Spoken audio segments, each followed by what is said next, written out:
The day they burned down the pop factory. Late last week I was afforded the rare opportunity and pleasure to introduce two young brothers, 4 and 5 years old, to Hostess Twinkies. There are 0 words which describe the look on their faces as they bit into the store-bought pastries for their very first time. And ignoring for the moment that the eclair-like delicacies are, to be politically correct, not considered to be good for man nor beast, the youngsters most certainly enjoyed them. This experience took me back 50 years or so, when I was 10 years old, a time when the village of Vermilion, Ohio was my playground.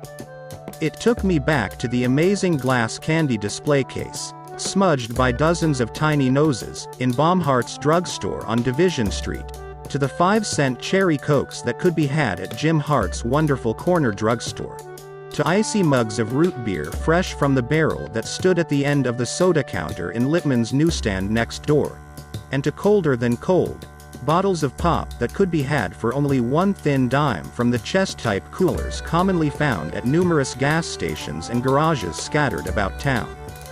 How wonderful those times were!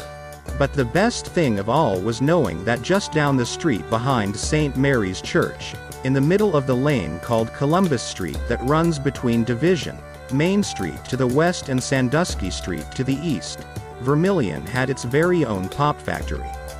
What more could anyone, let alone a young boy or girl, ask for? The high-top beverage company, the Vermilion Bottling Company, was established sometime in 1910. Precisely who established the company is presently unknown, to me.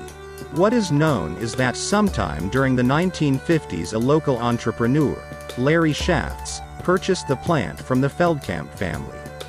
And whilst there be a great deal of merit in the ownership and operation of any small business, there are also numerous legal and financial requirements and demands that must be met in order to be successful.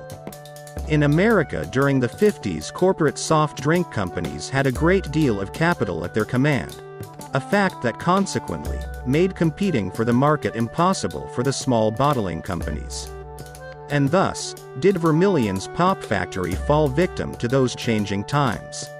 Were that story not gloomy enough for any youngster?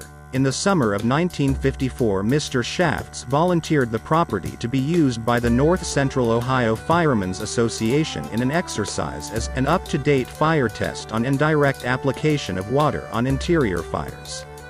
And on a bright Sunday afternoon, August 1, 1954, a crowd of over 1,500 persons watched as the Vermilion Fire Department, under the direction of then State Fire Marshal Charles R. Scott, staged the practice session, and burned Vermilion's pop factory to the ground.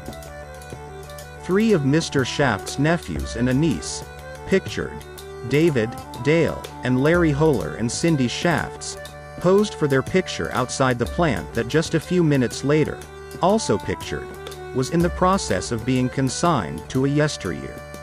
It was an experience, like the first time a youngster tastes a Twinkie, that would never be completely recalled, nor entirely forgotten. The day they burned down the pop factory.